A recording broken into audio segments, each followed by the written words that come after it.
thank you very much for joining the Symposium Delivering on Climate and Biodiversity Targets through Better Fisheries Management. Good afternoon to Italy.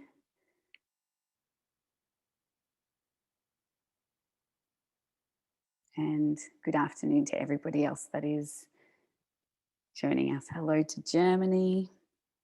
Very keen to hear where we have people joining us from today.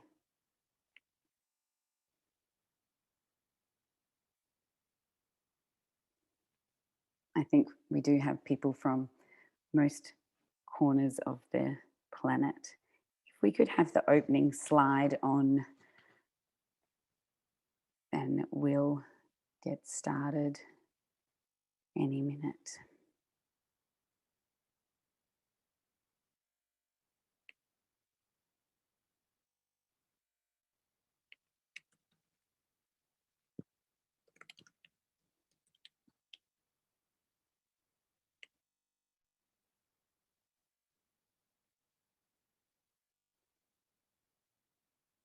So I'll get started now. We do have a slideshow starting any second, but I'm Rebecca Hubbard, the Program Director for Our Fish and the moderator of this webinar, and which is the first event of 4 events this week, where we'll be presenting and discussing pioneering science that explores how ending overfishing is crucial to deliver action against the biodiversity and climate emergency. With this symposium, we aim to demonstrate, with the help of an impressive global group of authors, how ending overfishing mitigates climate change, improves adaptation, and restores ocean health. We'll explore the connections between fishing, ocean biodiversity, and climate change, the ways in which decision-making can adapt. Fisheries management is not just about how many fish we choose to kill, it's about how we choose to allow the ocean to help us, how we choose to let marine biodiversity mitigate the effects of climate chaos that we've unleashed. We're not saying no fishing, but rather how can fisheries management also be ecosystem management and also respond to climate change. Before we get started, we'll just run through some webinar house rules. I'm sure that you are all very familiar after the last year of extra mayhem and a lot of Zoom webinars and conferences, but we have an amazing team of interpreters with us. So we have the ability for you to choose one of 4 languages. If you look at the bottom of your screen, you'll see a little globe icon with interpretation, and from there you can choose French, Spanish, German, or English. And all of our presentations will be in English today, so you don't have to turn on the interpretation if you're listening and speaking or asking questions in English. But if you would like to choose French, Spanish, or German, please do so. Our interpreters are on there and talking right now. Please stay muted. If you have questions, please put them into the Q&A, not the chat box. So you can see that there's a little Q&A box that you can choose from. And if it's a point of clarification, we can answer your questions immediately after the presentations. Otherwise, we'll wait for the Q&A session at the end. And if you like somebody's question that's in the Q&A box, please vote it up, and then we'll know how much interest there is in those issues.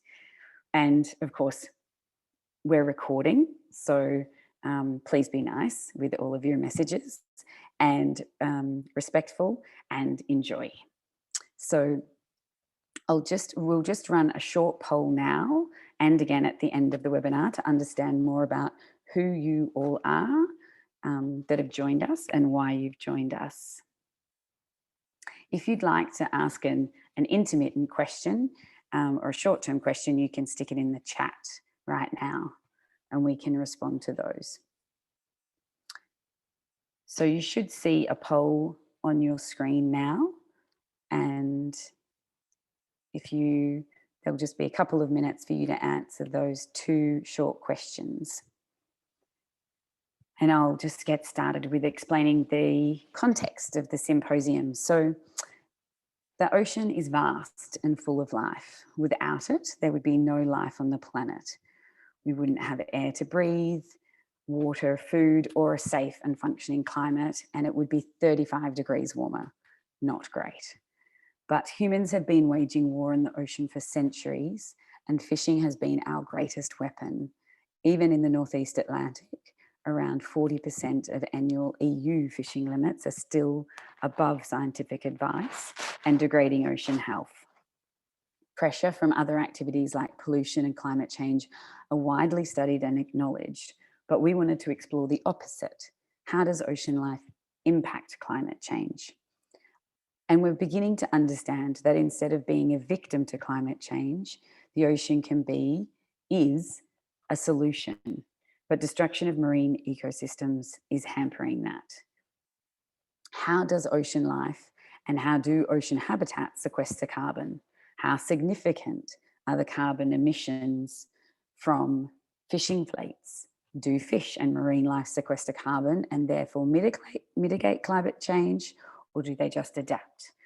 These are some of the questions that we're going to explore and learn about in the coming hours and days. The research findings are often surprising, and the possibilities for restoring our relationship with nature and halting climate chaos through better fisheries management are really exciting. In the context of the extreme breakdown of nature and the climate and global commitments to address this, there's a unique opportunity for nations and the EU to turn this new ocean research into decisive climate action. And the papers presented in this webinar are part of a theme series that will be published online in Frontiers in Marine Science, are free to access. And this webinar is the first in a 4-part series, but it's important to note that you need to register for each event. So please do that at climateocean.com. After the events, we'll make the presentations and the recordings of the seminars in all languages available online at climateocean.com, and also linked to from www.our.fish. So it's been really lovely watching all of the names come in from around the world and Europe. The poll results are up for everyone to see. So today we have a lineup of rockstar scientists.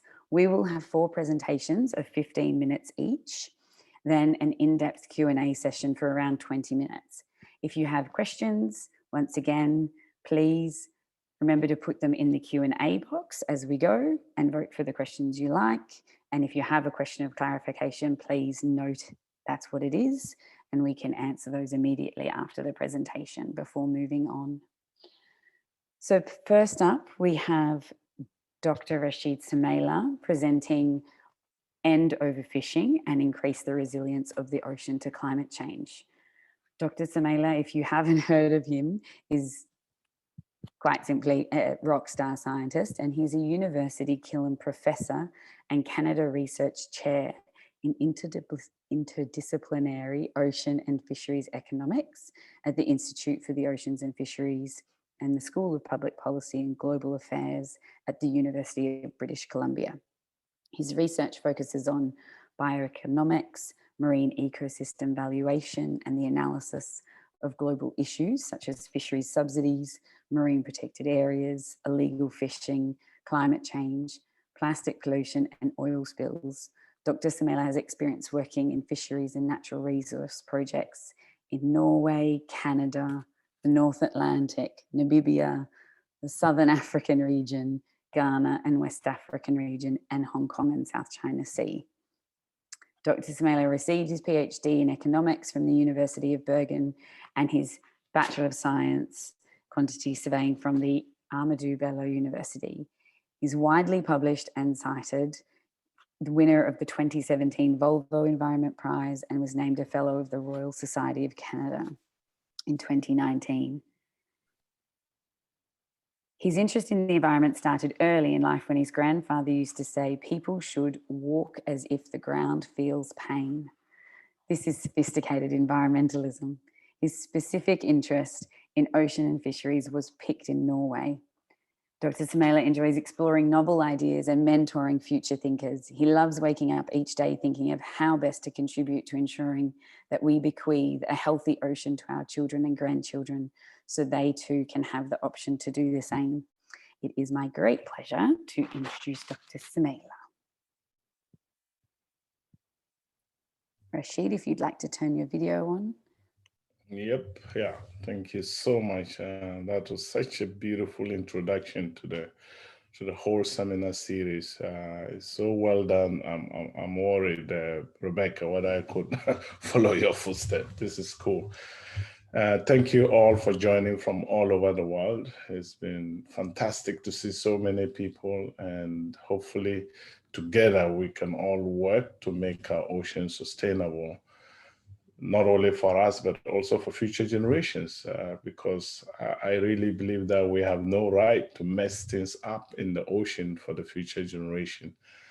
We inherited this, and it is our duty to pass it on in the best possible shape. So thank you all for coming. Yeah, that's the title of my intervention. And the good news about this talk is that actually it's already published in Frontiers, so you can go in there, get the paper. It's open access, and get more details, because in 10 to 15 minutes, I'm not going to do full justice to this. So let's see.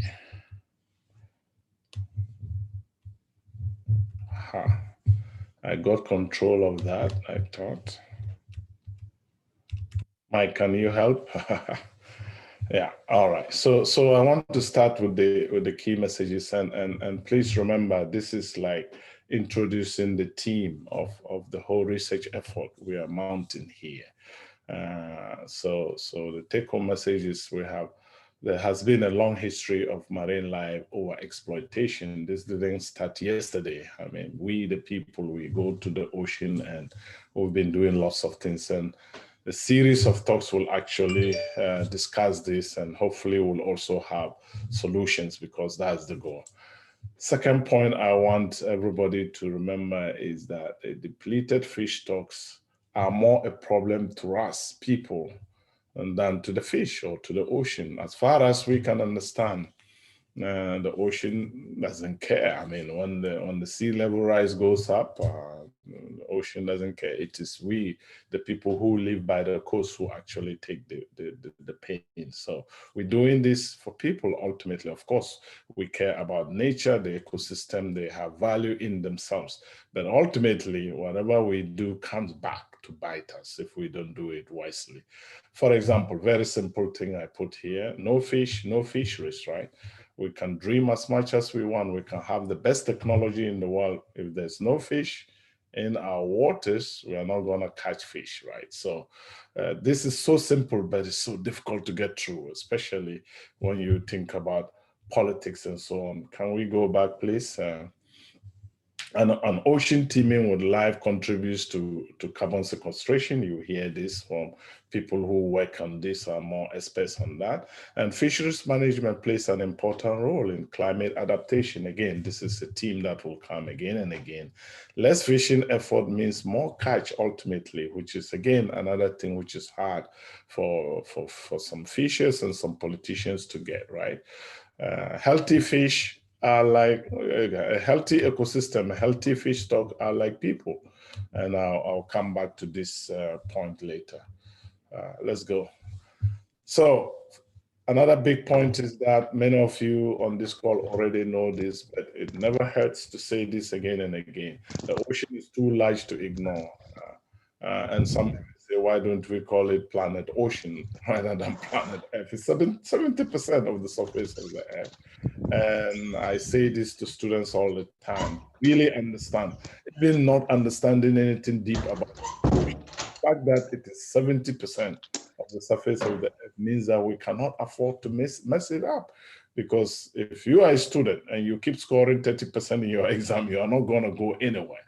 So if you waste 70% of anything you really love, care about, that helps you, you are in trouble. So that's the thing. It's too big to mess up. but it is not too big to mess up. Actually, we have the technology to take all the fish in the ocean if we allow it, for example, right? And also because it's too big doesn't mean that we cannot do something to protect it. Some people say, what can I do? The ocean is too large. Yes, people can actually protect the large ocean. Next slide, please. Another relationship that I really like bringing to fore is how we relate to nature and to the marine environment. You can boil this down to just two key things people do to the ocean.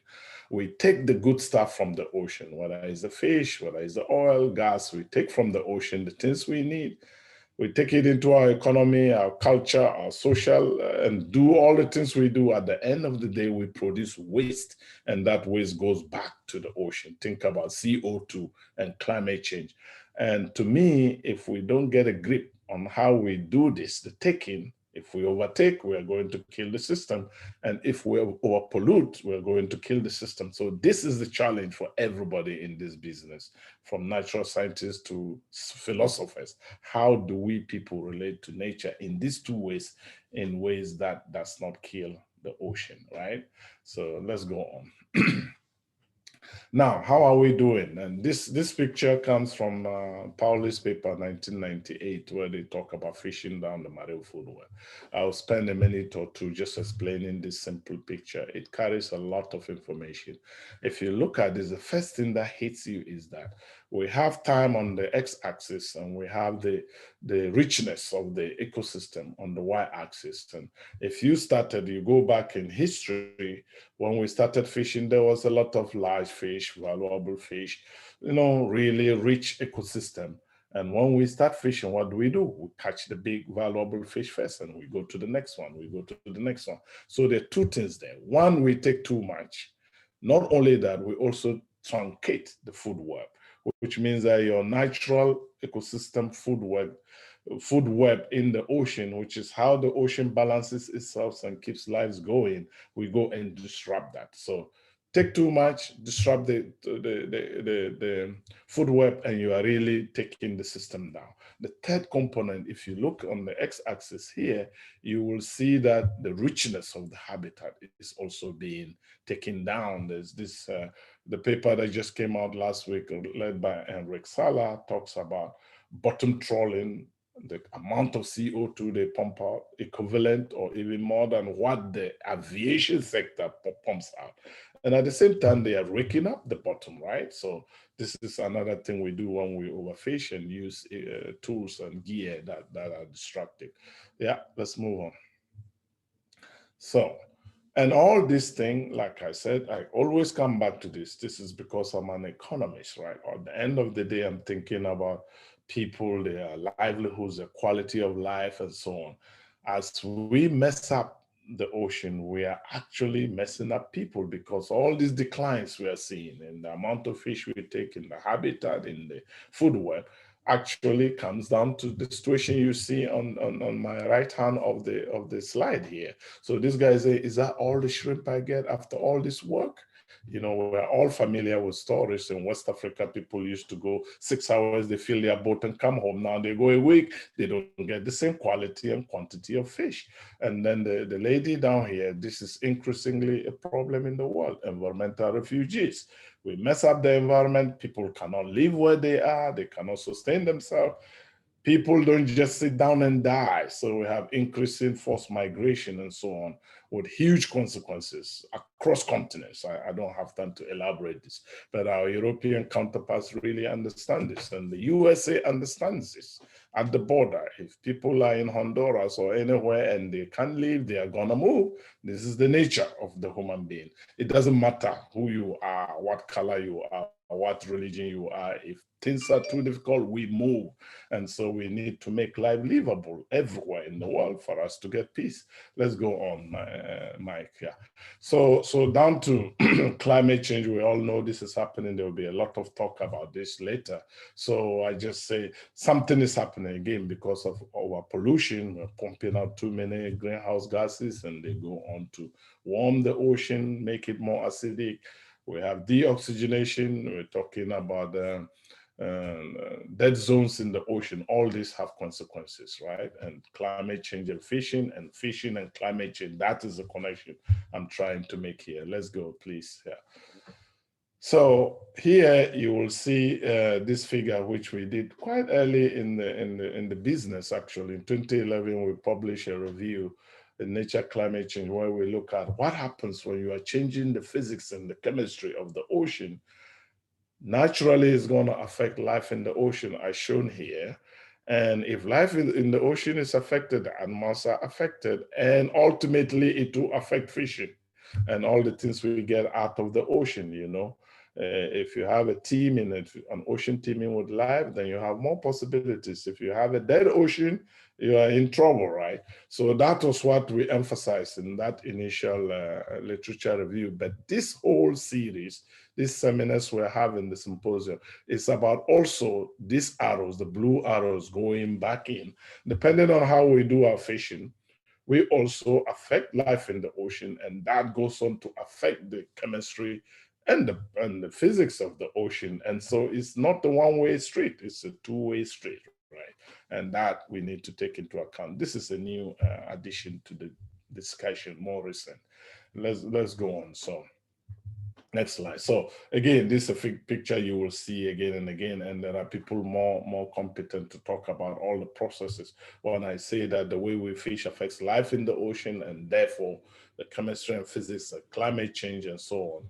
This figure says a lot, and it gives you a host of ways that the way life in the ocean is sustained can also help us reduce climate change, and therefore improve life in the ocean and the fisheries that depend on them. Yeah, let's go to the next one. So this is kind of trying to think a little bit and say, how do we deal with this? How do we deal with our relationship with the ocean? So you have people, and we all care about the welfare of people, right? Of our own welfare, those of our friends, family, and in fact, the global community, if you ask me. I care about everybody in the world having a decent, reasonable, good life as you define it within limits of nature. And how do you do that? I think the way we structure our policies and actions and what we actually go out and do, the way we value the benefits we get, whether you just care about the dollars you get in your pocket or you're thinking more broadly about the total value to people and to nature itself of that happening, that has a huge effect on whether we are reinforcing negative feedback from people to the marine environment and the marine environment to people. So climate change is the same, whether we are reinforcing increasing pollution, CO2 emissions, therefore hampering life in the ocean, and therefore we have less fish, we hang on the last fish. That is the negative feedback. And I see a lot of that happening, whether you're talking about subsidies, no time to talk much about this, but I'm sure many of you are already aware how we relate to the high seas, because the oceans are connected. The fish don't care about our boundaries. They don't need visa to move. Canadian fish, they go where they go. Mexican, American fish, EU, France, and England, the fish don't care whether you are Brexit or not, right? So, and we have to take all this into account and design policies and take actions that lead to positive feedback from people to nature and nature to people. Subsidies is a case in point. At the moment, 80% of all the subsidies we give goes to large industrial fishing boats, making fishing communities, small boats, unviable because they can't compete, which is, I think, crazy to do, right? Because this is where the people are, they need the protein. And so this just undermines the sustainable development goals of the UN that all countries virtually have signed on to, right? If you think about gender inequality, more women are small-scale fishers than large-scale fishers. So if you give the money to subsidies to large-scale, you are disadvantaging women all over the world, and that is the last thing you want to do, because the whole system is actually geared against disadvantaging women. So why do you want to do that with taxpayer money? The youth, the same thing. So my point here is that we need to find a way to deal with the welfare of people, the conservation of marine ecosystem in a positive way rather than in a negative way. Yeah, let's go to the next slide. Yeah, so these are the things. End overfishing. Now, if we end overfishing, we would strengthen the ocean, making it more capable of withstanding climate change while contributing to mitigating climate change. Isn't that beautiful? So you don't only make it strong enough, resilient, but you also reduce the thing that takes it down. So, which is a beautiful thing to have. A healthy person, as we all know, is more likely to survive an epidemic than a person who is less healthy. And because of overfishing, we have severely weakened the ocean's immune system. In this era of COVID, I don't need to talk much about this. We all know this. In this way, actually, people in the ocean are not that different. People and fish are not that different. In fact, people in genetics will tell you that what I'm saying is almost 95, 98% true, right? People and fish. So next one, please. So now this is essentially my last slide. I think I only have thank yous there. So this picture you are going to see again and again, essentially it tells you all the different things, the ways that overfishing can actually reinforce climate change, make it worse, and jeopardize life in the ocean. And each of our speakers will be zeroing in on the various circles you see here. And all right, let's see what do I. So I can only thank you all for making the time. I know the opportunity time of your cost of your time is high. You made room for this because you care about the ocean. You want us to have a sustainable ocean. Let's get as much information as we have and then go out and get it done. All right. Thank you so much. And over to you, Rebecca. Fantastic. Thank you, Rashid. Brilliant and fantastic overview of the issues that we're going to be exploring in more depth today and over the rest of the week. So without further ado, because I believe that none of the questions are immediate, we'll move on to our next esteemed speaker, Dr. Charlotte de Fontaubert, who is the global lead for the blue economy at the World Bank. And Charlotte will be presenting on the combined impacts of overfishing on greenhouse gas emissions, fish stock health and poverty. Dr. de Fontaubert is based in Washington, but doing work all over the world, including in the Caribbean, East Africa, Southeast Asia, and the Pacific. She has worked in fisheries and marine conservation for more than 20 years and is also a research fellow at the Centre for Marine Resource Studies in the Turks and Caicos Islands, the British West Indies. In the course of her career, she's written several books on fisheries, marine biodiversity, and other aspects of oceans management. She's a co-author of The Sunken Billions Revisited, a seminal report by the World Bank on the economic cost of overfishing and overcapacity. Following up on The Sunken Billions, she initiated the World Bank's work on fisheries and climate change and is a co-author of the bank's report on fisheries and climate change in Africa. She holds a master's degree from the London School of Economics and a PhD in marine studies from the University of Delaware. Thank you, Charlotte. Please take it away.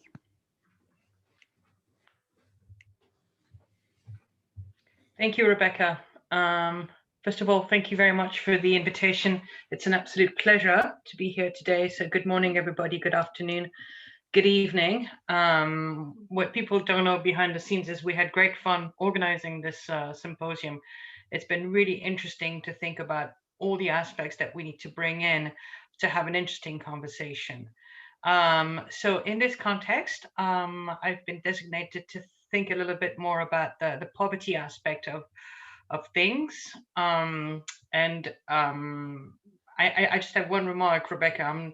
Thank you for inviting me, but not for inviting me right after Rashid, because it's a very, very tough act to follow. So thank you very much, Rashid, for this brilliant presentation. As Rebecca said, I am the global lead for the blue economy at the World Bank, and you're probably thinking, well, hold on, what is this woman doing here? And I'm hoping to convince you that the bank actually is contributing a lot to the conversation we're having on fisheries and climate, but really from the standpoint of something that Rashid has highlighted, which is, what does this mean for people, and specifically for the poorest amongst us? Next slide, please. So this is a very helpful little graphic. I'm going to be focusing on the upper right circle, which is about policy and decision making. So I'm hoping to set the stage to get everybody to get a sense that there is the science, but there are options. And again, Rashid has touched upon that, and I'm going to pick up a couple of points. Thank you. Next slide, please. All right, the World Bank, what are we about? Obviously, we're an international development organization, and we have two twin goals. Can you go back up just one, please? Two now, one more, there you go. The twin goals of the World Bank, as I indicated, is a very strong focus on extreme poverty.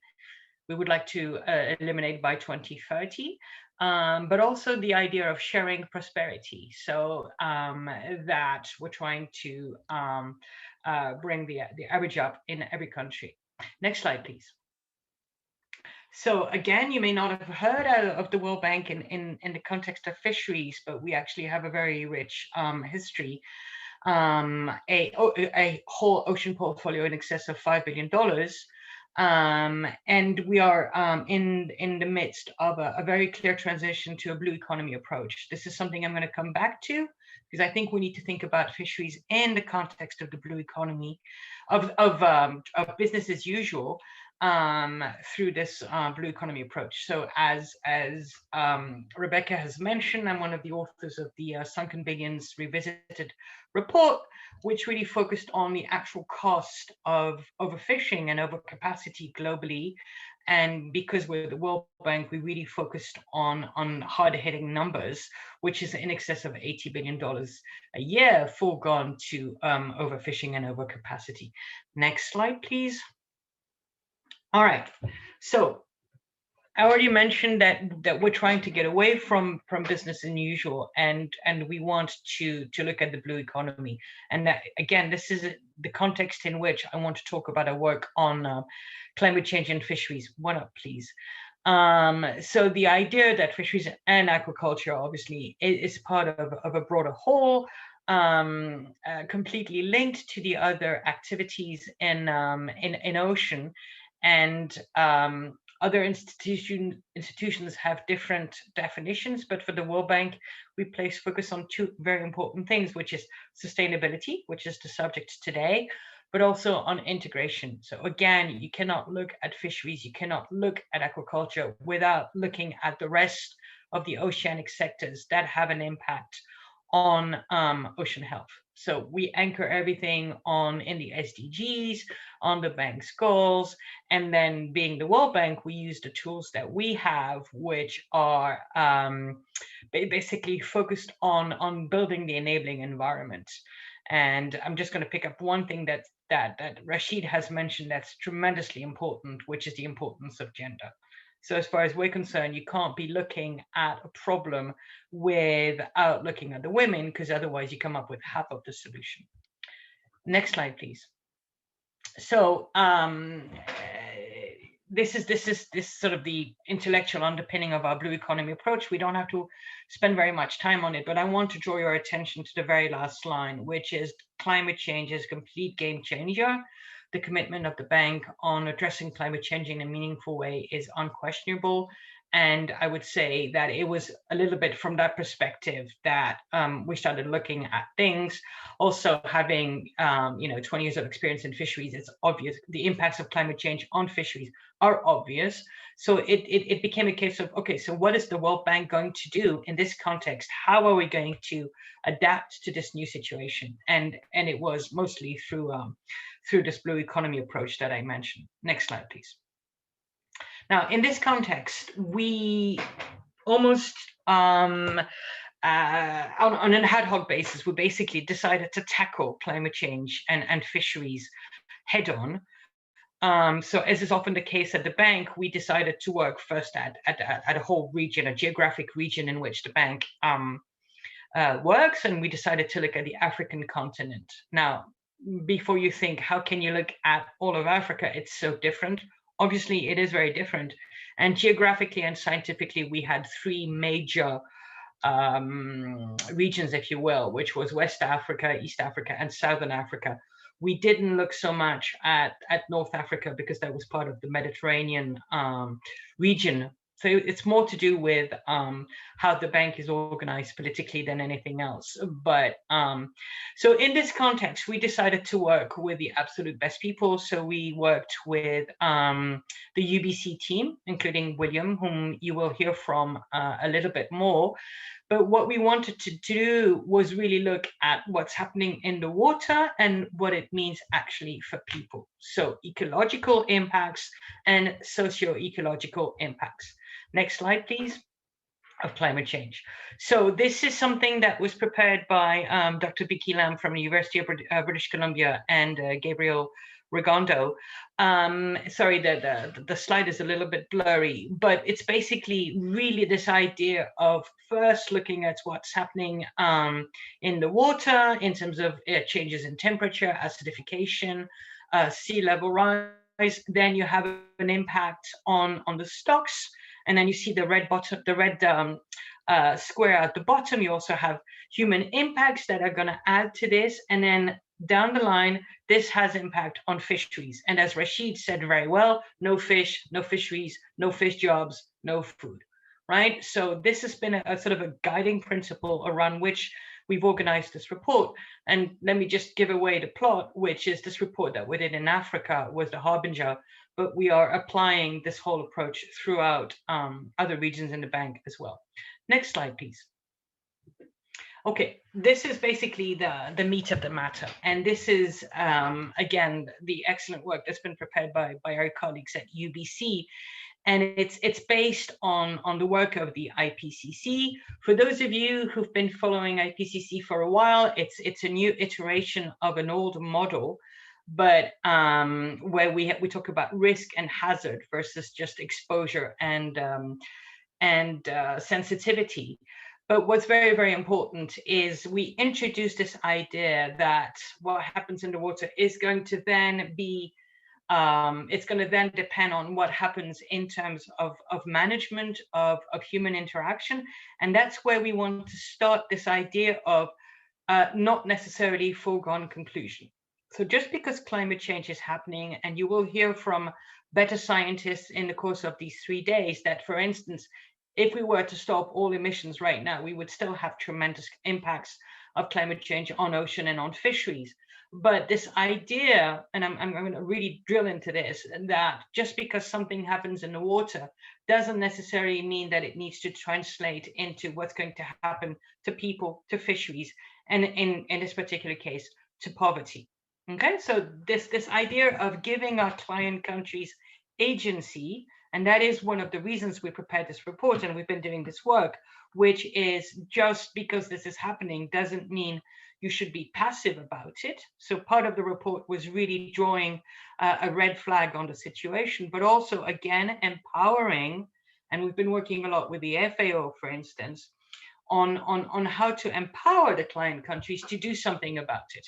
So let me draw your attention to something very important, which is this idea of vulnerability. So look at the blue box on vulnerability and adaptation capacity. So adaptation capacity for fisheries, for fishermen, is something that's been looked at for a while. But this is where the poverty angle comes in really, really strongly.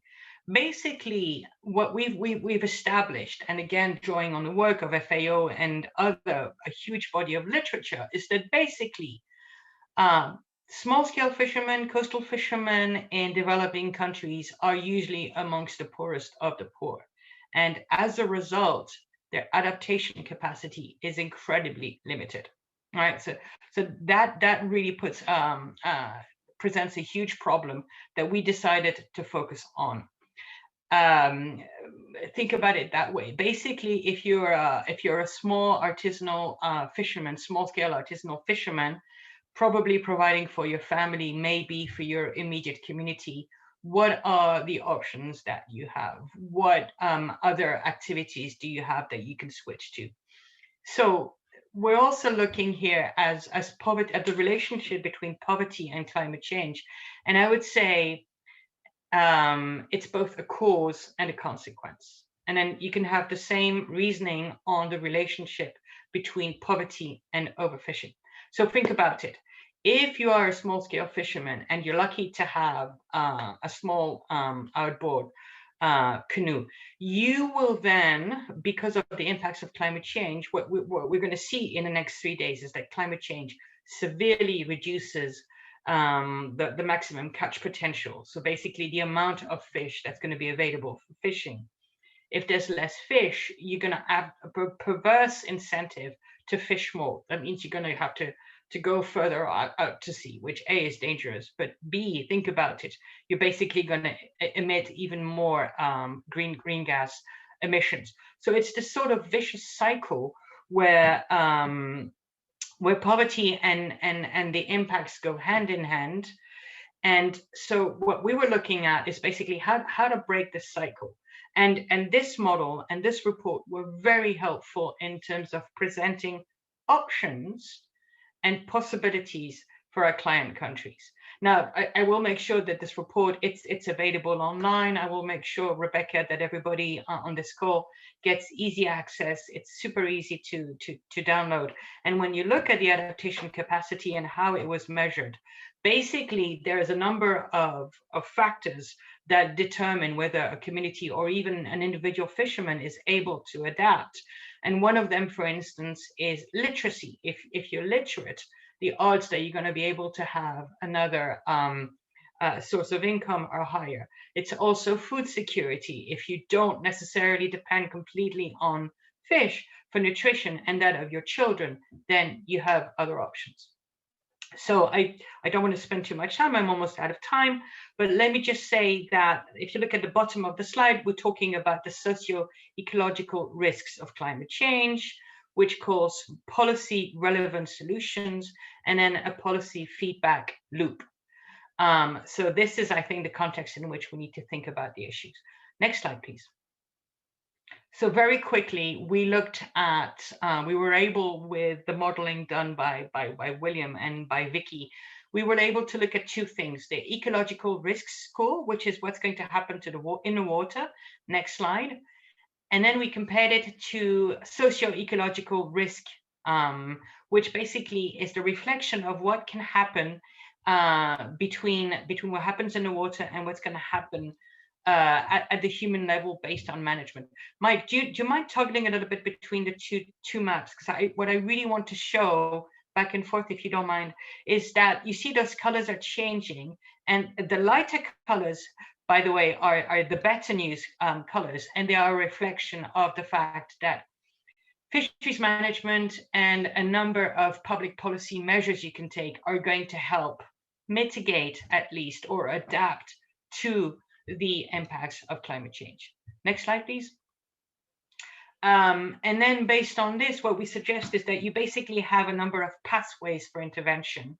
I'm just going to draw your attention to the latter part of the slide and the socioeconomic aspect of adaptation capacity at the individual level, at the societal level, at the institutional level. Obviously, at the bank, we're looking at the governmental level. And here you're going to hear about marine protected areas. And I know I'm out of time, Rebecca, thank you.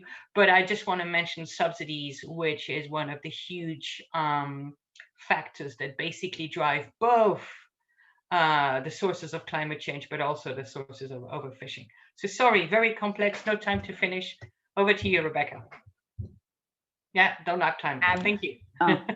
Absolutely no problem, Charlotte. Thank you so much. It's really important and valuable and quite, I think, unique in the sense of, you know, looking at the socioeconomic impacts of climate change and fisheries, and that, as you called it, that feedback loop.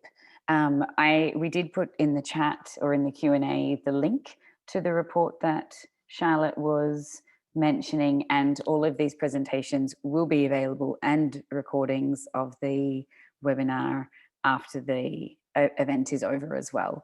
So thanks so much, Charlotte. That was really super. So moving on to our third rockstar presenter for the day, we have Dr. William Chung presenting climate risk adaptation for fish stocks and fisheries production through fisheries management. Dr. William or Wai Lung Chung is a professor and Canada Research Chair in Ocean Sustainability and Global Change at the Institute for the Oceans and Fisheries, also at the University of British Columbia. He's an international leader in developing and using scenarios and models of biodiversity and ecosystem services to understand the responses and vulnerabilities of marine human natural systems to global change. Dr. Cheung is also actively involved in both the International Panel for Climate Change, the IPCC, and the Intergovernmental Science Policy Platform on Biodiversity and Ecosystem Services, or the IPBES. He was a coordinating lead author of the IPCC Special Report on the Ocean and Cryosphere in the Changing Climate, lead author in the Working Group 2 of the 5th Assessment Report of the IPCC, and is now a member of the core writing team for the Synthesis Report in the IPCC's 6th Assessment. He's also an expert member of the Intergovernmental Platform on Biodiversity and Ecosystem Services Scenarios and Models Task Force, and a lead author of the IPBES Global Assessment. William obtained his Bachelor of Science in Biology and Masters of Phil, which I'm not quite sure what that is short for. I'm sure he can enlighten us, from the University of Hong Kong. He worked for WWF Hong Kong for 2 years, after which he completed his PhD in Resource Management and Environmental Studies at UBC. From 2009 to 2011, he was lecturer in Marine Ecosystem Services at the School of Environmental Science in the University of East Anglia. And thank you very much, William. I would like to hand over to you and your exciting presentations. William, I think, also has a PhD in doing fantastic interactive PowerPoint presentations. So please take it away. Thank you, Rebecca. So, by the way, the MPhil means a Master of Philosophy. So it's basically a Master by Research rather than coursework.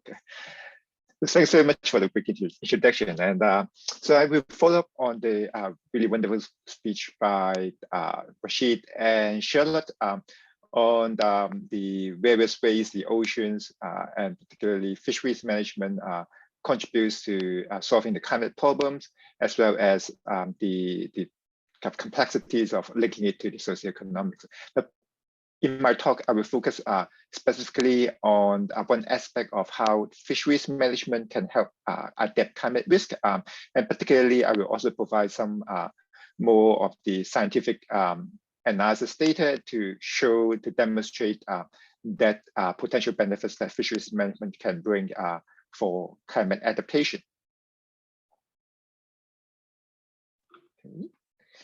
So we know that global fisheries are have been increasing since the 1950s, but then peaked in around the 1990s.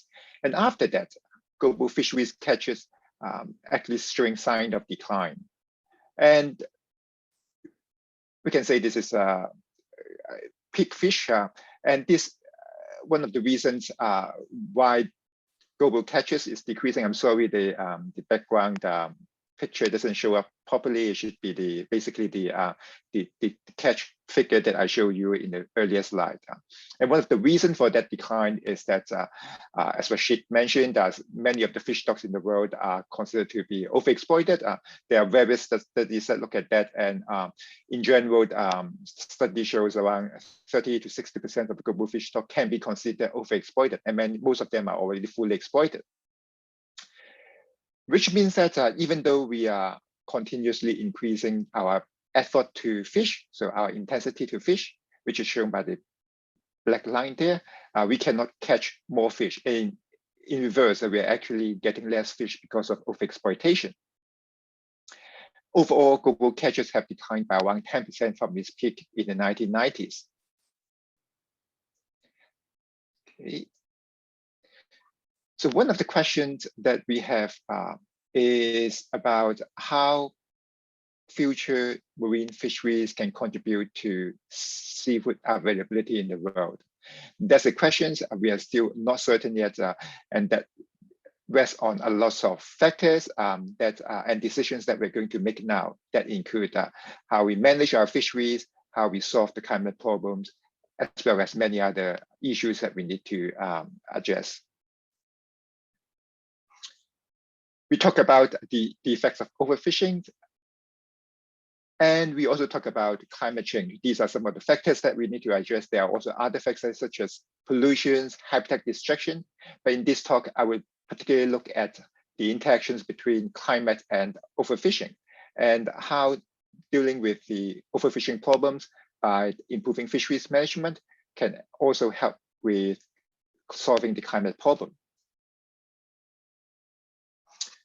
And this is already explained by Rashid and Charlotte, that we know that the global oceans are absorbing a lot of the carbon dioxide and heat for us, but then in doing so, is actually changing its ocean conditions. And some of the main things that is changing include ocean warming, ocean deoxygenation, and ocean acidification.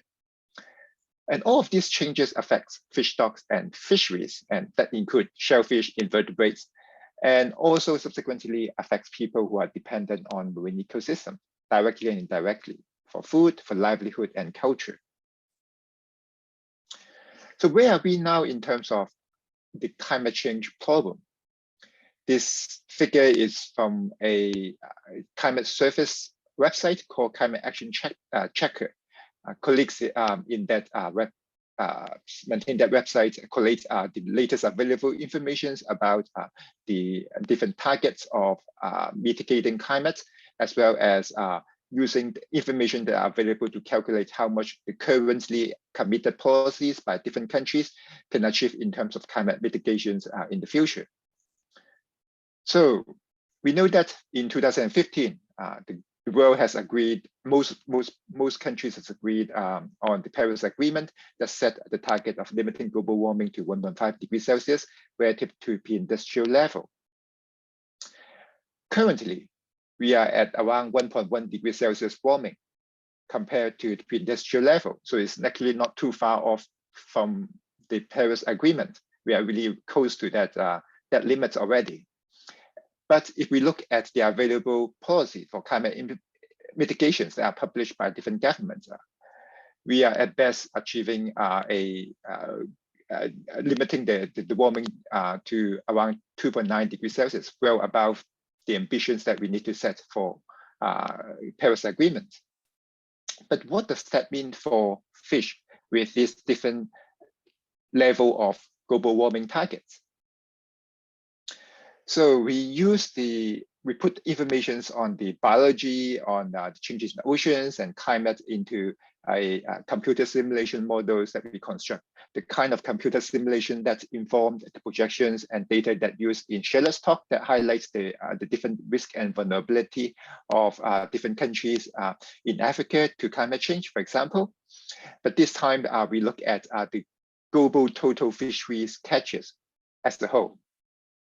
And then we express these projections in terms of different global warming level, from the pre-industrial level having very little global warming, which is at the 0 mark, to the Paris Agreement, for example, where we have the ambitions to limit global warming to around 1.5 degrees Celsius. The lines show a projected decrease in global fisheries catches, potential catches, and basically we are projecting that for every degree Celsius of global warming, we are going to see a decrease of 3.4 million tons of global fisheries catches. So in essence, if we then look at the different level of aspirations and potential achievement, given what we have done or given what we know about our climate policies and as well as the Paris Agreement targets, we can then see the level of impacts associated with fish stocks as well as in fisheries catches. So as this shows, if we achieve the Paris Agreement, we will see a much smaller extent of impacts compared to, for example, a low mitigation scenario where global warming will be well above 3 degrees Celsius warming. So now, how does then eliminating overfisheries help adapt climate change impacts on fish stocks and fisheries? So if we take this infographic, we depict more or less a current pictures of the global fisheries and fish stocks. We have the impacts of too much fishing in the oceans that reduce catches, but then at the same time, climate change and the changes in ocean conditions also reduce the amount of fish available in the ocean.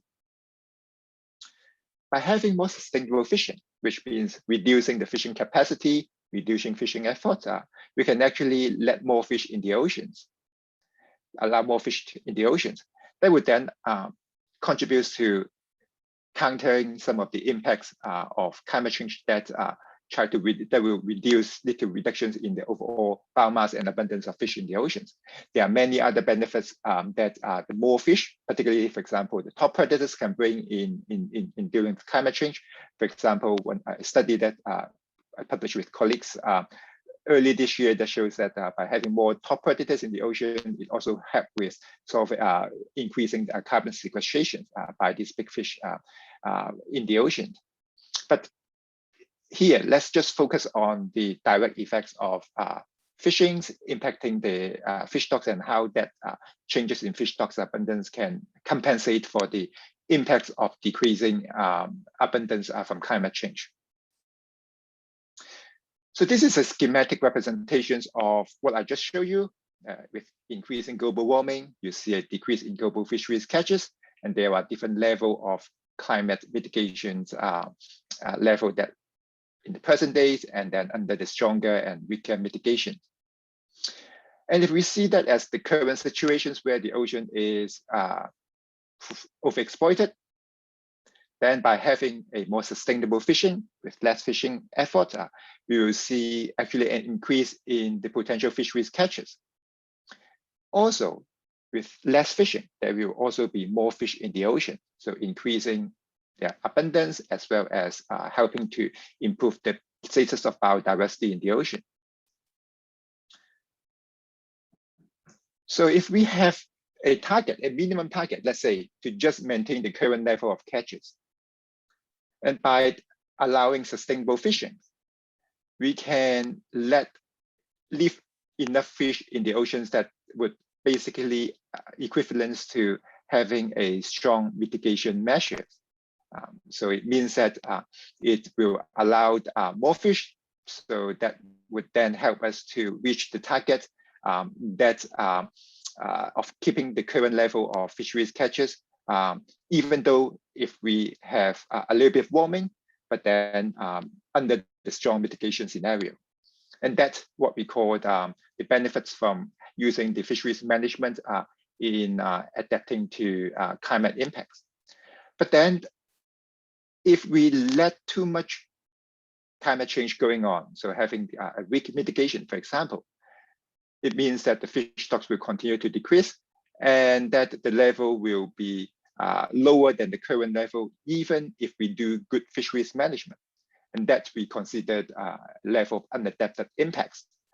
And so we can also look at this from the point of view that having sustainable fisheries management as an adaptation measures has a limit, and that limit requires us to set a certain level of mitigation or limiting global warming, beyond which the sustainable fishing would not be able to reduce all the impacts associated with climate change.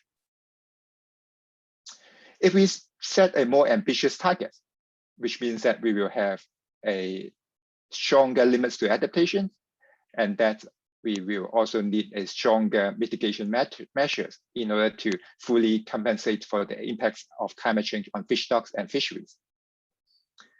Also, in some cases, in countries or in regions where the fisheries and fish stocks are really sensitive to climate change, it means that we have a steeper curve. A smaller degree of warming will lead to a bigger degree of decrease in catch potential and fish stocks. It also means that we will have a stronger limits to adaptations, and that we will also have bigger unadapted impacts, as well as the need for stronger mitigation measures. So now this is all theoretical. Let's see how, when we put in all the information into the modeling and data analysis, what does this tell us about the results in terms of how much we can reduce the impacts and how much mitigations we will need in addition to that. So this is a really similar figure as I showed you, but then this time it is based on our computer simulation modeling data for the global fisheries. There are the two scenarios, one with sustainable fishing and one with the overfishing scenario. And we assume that overfishing is twice the level that we required for reaching the maximum sustainable yield, or MSY. And if we aim to maintain the current catch at the current level, then the limits to adaptation is around 3.5 to 4 degrees Celsius, meaning that beyond which there will be impacts that are not adaptable. But then that is around the temperature where the current mitigation policies, if implemented perfectly, will be able to achieve, which means that globally, we may be able to adapt to the impacts of climate change in terms of the impacts on the fisheries catches by doing really well in fisheries management. However, as you probably would imagine and ask, this is a really simplified picture. There are so much diversity of fish stocks that have different sensitivity to climate change. There are also many different regions that have different sensitivity to climate change. So this is just a simple overarching story at the global level. Particularly, we know that many regions are much more sensitive to climate change than the others. Charlotte highlighted, for example, West Africa is an area where there are it is very sensitive to climate change, with projected high impacts on climate on fisheries. It is also the same in many other parts of the tropical area, where this figure shows that the deep blue areas are area where we are projecting a large decrease in maximum catch potential. In the world, there are some areas that we may even see an increase in fisheries catch under climate change, such as in the North Atlantic, where as the ocean changes conditions with ocean warming, etc., fish stocks are shifting their distributions to high latitude regions, where some of those regions and countries may benefit. But the tropical countries are also those that are most dependent on fish as a source of food and livelihood.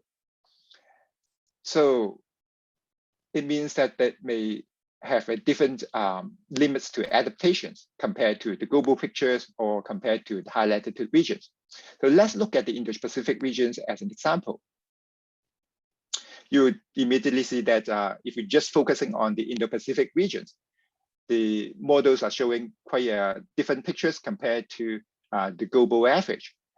One thing that is particularly important to note is that you will see a much steeper decline in fisheries catches per unit degree of warming because of the high sensitivity of the tropical areas and fish stocks to climate change. What it also means is that we will need to have much stronger stronger mitigations of reducing greenhouse gas emissions in order to achieve the minimum of the same level of fisheries catches as of nowadays. And beyond that level of global warming, you will immediately see a large decrease in global fisheries of the regional fisheries catches in the Pacific regions, as well as the abundance of the fish stocks and biodiversity. So based on our simulation models, it shows that limit is around 1.5 to 2 degrees Celsius, which is almost exactly the same as the Paris Agreement. So what it's telling us is that for the tropical countries to be able to have effective adaptations with sustainable fisheries management, we also need to achieve the Paris Agreement. Overall, what all of these modeling work show us is that we need a portfolio of solutions. Sustainable fisheries is an important part of that solutions. It can contribute to adapting to some of those impacts. But then some regions, particularly in the tropical areas, are very sensitive to climate impacts, and thus it really need to have strong mitigations in order for adaptation measures such as sustainable management to work. So overall, the message from my talk is that eliminating overfishing is a low regret climate solution, which means that there are a lot of co-benefits. It helps to rebuild fish stocks, so improve biodiversity. It brings more fisheries, more catch to us, and increase the efficiency of our fisheries, as well as helping to adapt to some of the climate impacts.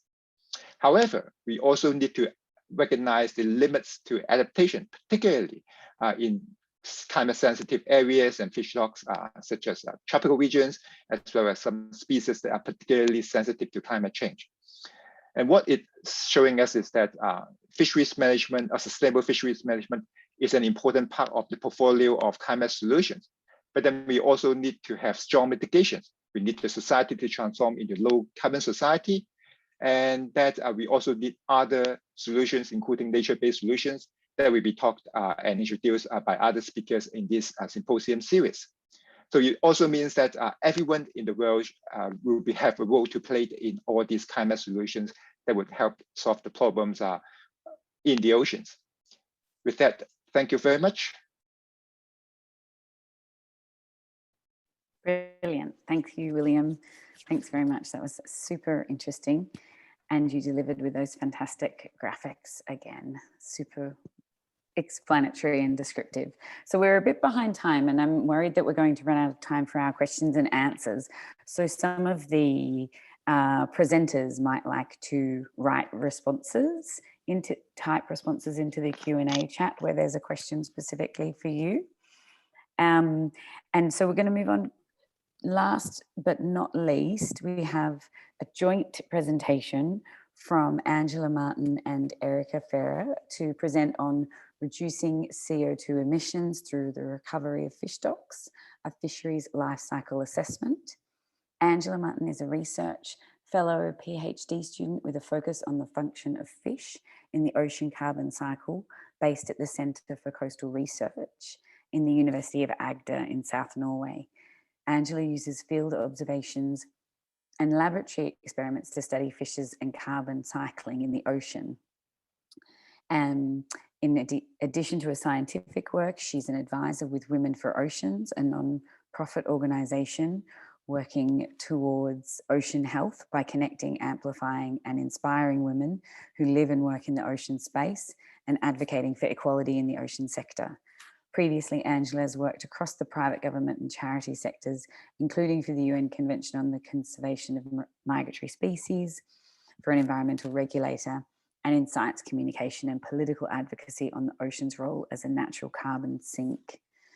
And Erica M. Ferrer is a PhD candidate and NSF graduate student researcher at the Scripps Institution of Oceanography at UC San Diego in the United States.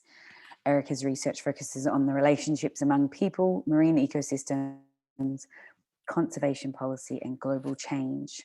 Her work is underlain by the idea that all living things are connected, and thus environmental health and the success of human societies need to be understood as one and the same.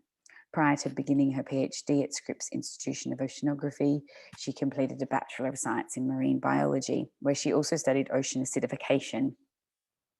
And now a PhD candidate at the Alberto Lab, Erica is conducting doctoral research on small-scale fisheries, nearshore ecology and climate change. And you'll hear a lot more from Erica tomorrow if you join us in the webinar tomorrow. But for now, I will hand over to Angela, who will start the final presentation. Thanks, Angela. Thanks, Beck. Hi everybody, I'm Angela, and with Erica we're going to introduce you to some work we're doing looking at reducing carbon dioxide emissions through recovery of fish stocks. We're taking a life cycle assessment approach, which means to look at the complete processes of the fishery. Our work includes looking at the emissions from fuel of fishing vessels, carbon disturbance on the seafloor and marine habitat, as well as disruption of carbon function of fishes, marine life, and food webs. So as we all know, the ongoing climate crisis is driven by emissions of greenhouse gases, and one of the most important greenhouse gases is carbon dioxide. Impacts of climate change on fish populations, as we've just heard, include changes in distribution and productivity, and this has impacts on fishing through changes in catch composition and distance traveled to fishing sites. And then so you can get conflicts over access to fishing areas and misalignment of management with species distributions. So sources of emissions from fisheries are from the fuel used by the fishing vessel, emissions from transporting and processing the fish, Furthermore, emissions can result from the removal of carbon otherwise stored in the biomass in the ocean, and ecosystem perturbation, which is disruption to the carbon flows through fish and through ecosystems, as well as the disturbance of carbon otherwise buried in the sediment or habitat. So this is just to give a basic overview. Ocean plants convert dissolved carbon dioxide to organic carbon in the surface water of the ocean. And from here, that organic carbon can enter food webs. So fish eat carbon-based food and they consume seawater, which is shown in box 1. They then convert the carbon in their food and the byproducts in the seawater into various other forms of carbon. So box 2 shows that the fish can use the carbon to maintain and grow their own body. A lot of the carbon they eat may be breathed out as dissolved carbon dioxide.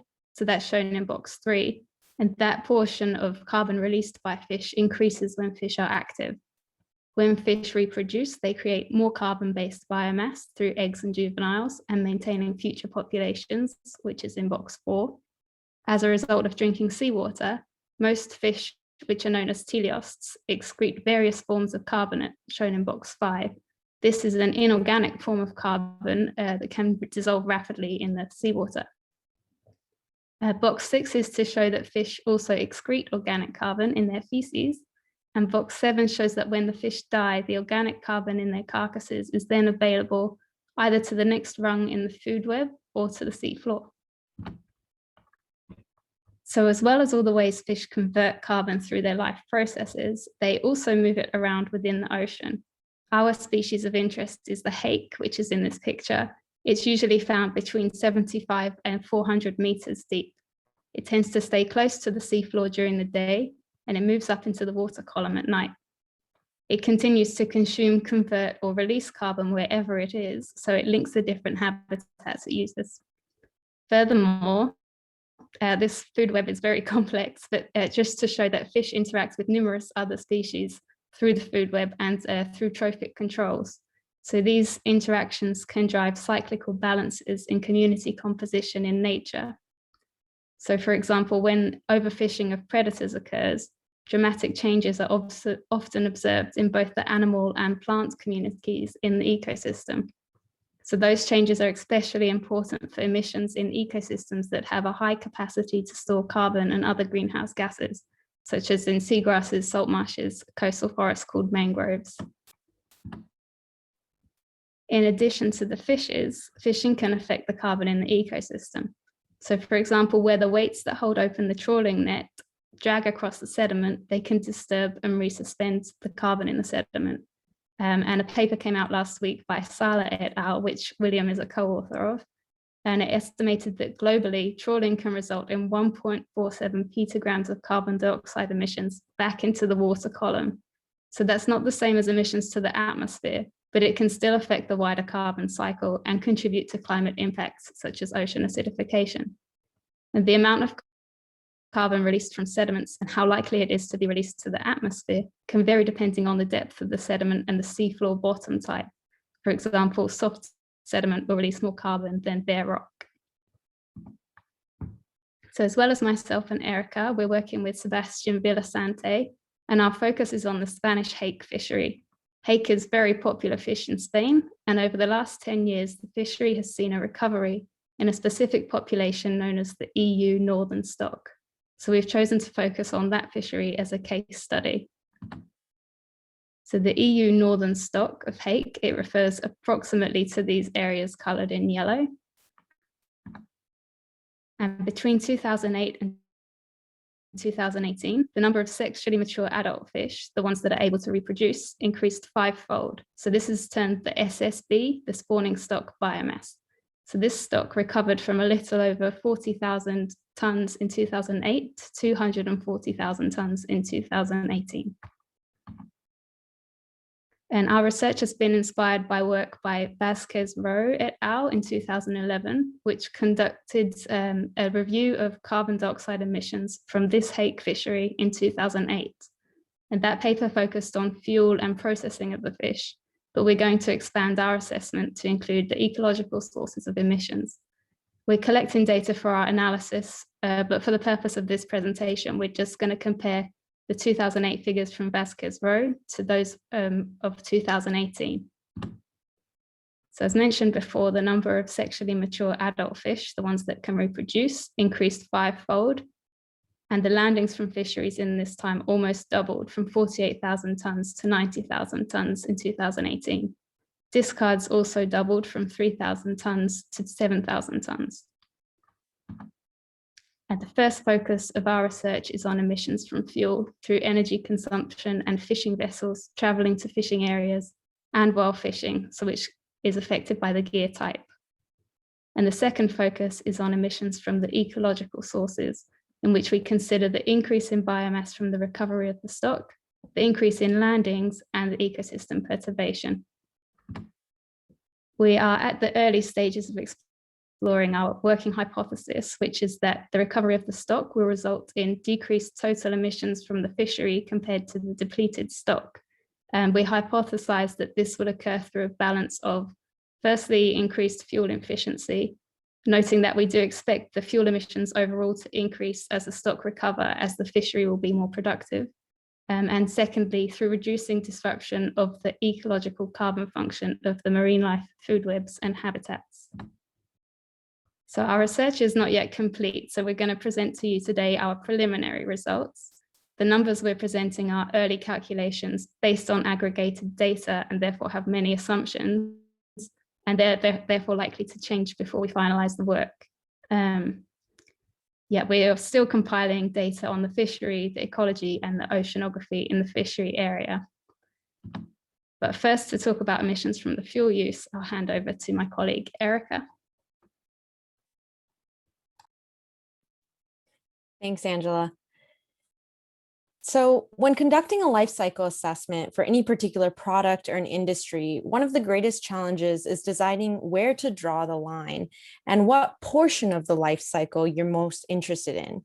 For seafood, one is often concerned with the emissions born from upstream production, the emissions born from fishing itself, and what we call downstream emissions, like, for example, those associated with seafood processing and distribution. For the purpose of this talk, and because the processes associated with upstream and downstream production related to hake remain largely unchanged over the last decade, we focus on emissions born from fishing directly. In the slides that follow, Angela is going to touch on the impact of hake fishing to the marine environment, but first I'll share with you attributes of the fleet itself and walk through what I would call the more traditional elements of our assessment. Since hake are predatory demersal fish, meaning they eat smaller organisms and spend a lot of time near the bottom of the ocean, they are often targeted by trawlers and gill nets or baited longlines. The Galician fleet specifically employs tens of longliners and otter trawlers, the first of which is considered a passive gear type and the latter an active gear type. What we mean by this is that longliners float more or less passively in the water, whereas trawlers are actively dragged across the sea floor. In 2008, there were 49 longliners and 63 otter trawlers registered as part of the Galician northern hake fishery. In 2018, there were 43 longliners and 53 otter trawlers. While the number of boats on the water may have decreased, it remains unclear if the overall footprint associated directly with fishing has increased from 2008 to 2018, since the larger spawning stock biomass has given rise to more hake fishing overall. But as Angela said, for validating our hypothesis that the recovery of the northern stock has increased the carbon efficiency of the fishery, we're more interested in elucidating the emission intensity associated with 1 unit of seafood. Essentially, has the boon and hake population in the seas of the European North Atlantic decreased the carbon dioxide associated with 1 unit of hake?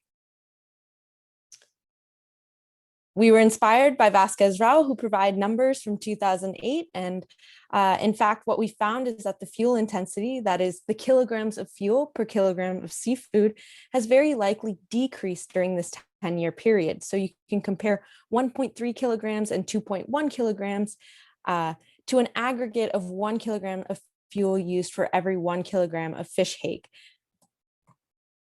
Using a conversion factor of 3.3 kilograms of CO2 equivalent, that is just an amalgam of all the greenhouse gases associated with the burning of fossil fuels, we find that the emission intensity for 1 kilogram of hake produced by the Spanish fleet in 2018 is approximately 3.5 kilograms of CO2 per kilogram of fish.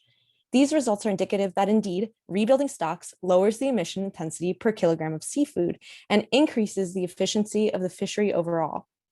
As Angela said, this figure is based on several assumptions that we still need to validate, and for this reason, we've decided not to give precise numbers at this time.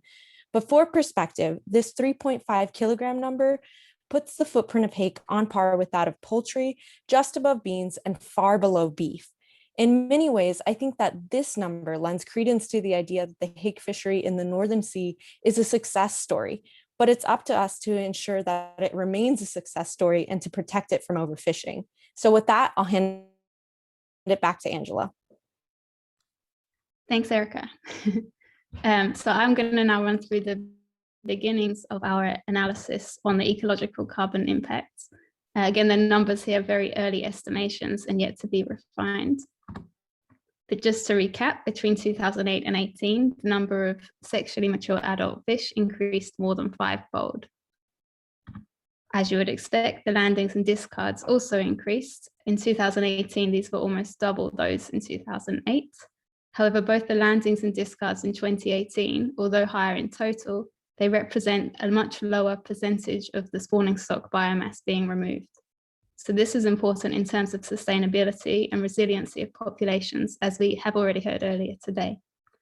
Allowing the larger fish to remain increases the stability of the population and may therefore enable maintenance of the ecological function of the fish population, including in terms of carbon cycling, as opposed to when the population is greatly depleted.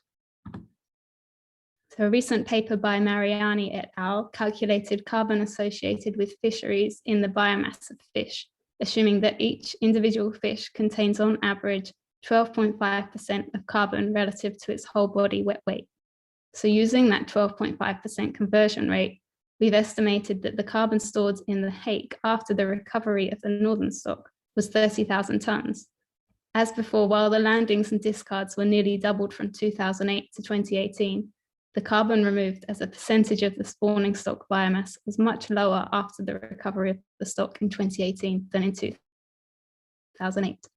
The link between recovery of fish stocks and carbon was also highlighted by Mariani et al. 2020, who suggested that rebuilding fish stocks could enable greater carbon storage in fish biomass and greater carbon sinking through fish carcasses. This was mentioned a bit earlier by William as well. And finally, in that same paper, they mentioned that 94% of the carbon removed from the ocean in landings is likely to be re-emitted to the atmosphere as carbon dioxide.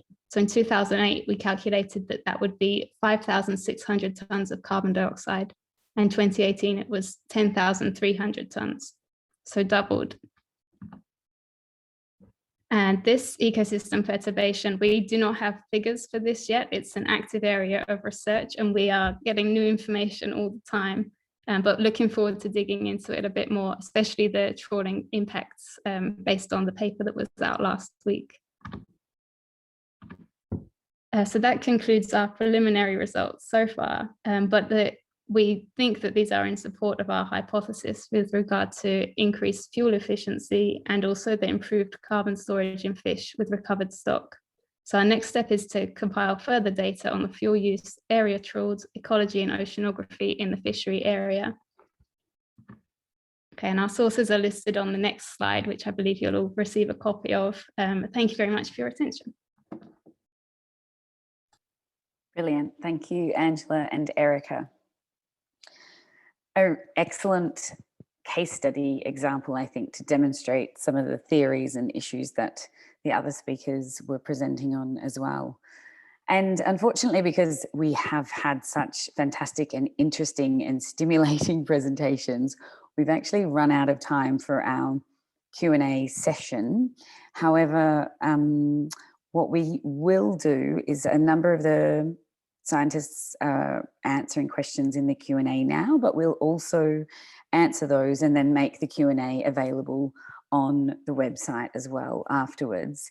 In terms of the questions, I mean, we've had a really fantastic range of questions, for each of the different presenters on this, you know, the financial drivers of overfishing, you know, the most efficient or the quickest ways to end overfishing, what the impact of that is on the ocean's capacity to produce oxygen, you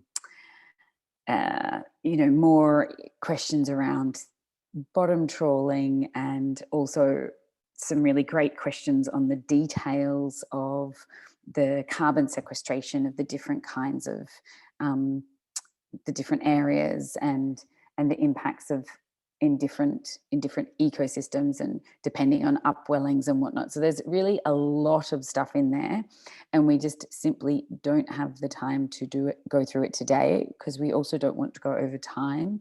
We really appreciate that people have spent an hour and a half with us, and we very much appreciate the incredible presentations and the science from our presenters today. So we have a very quick poll for you to fill out before you go, which should appear on your screen in the next minute or so. If you have, so as I said, please put your questions into the Q&A now, and we will actually prepare a summary and pop them on the website afterwards. You can also join us again tomorrow for tomorrow's webinar, which is at the same time, whichever time zone you're watching from. And we'll have another great lineup of scientists, including Erica, and some other international authors who are presenting the latest research and insights, with a special focus on small-scale fisheries, ecosystem interactions, carbon sequestration of fish and fisheries, and adaptation. So actually, if you join again tomorrow, some of your questions might be answered then. If you haven't registered for those upcoming events, please go to climateocean.com and sign up. You need to register for each event. As I said earlier, the event has been recorded and the presentations will be made available after the symposium has finished. And I think the main last thing for me to do is to thank everybody for coming, all of the presenters, but also all of the participants. You've been asked excellent questions, and it's been a super stimulating conversation. So I hope you've really got a lot out of it. If Fintan or one of our team could put the poll on now, that would be quite handy. And we hope to see some of you again in the next 3 days.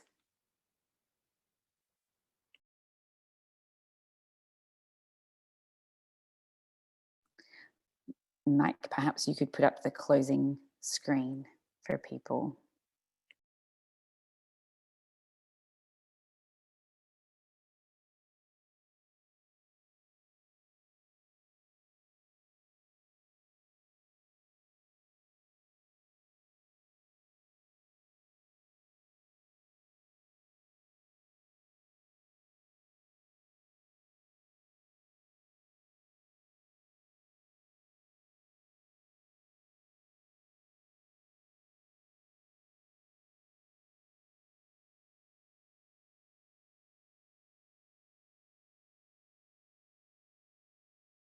And there's the poll, in case you're still with us.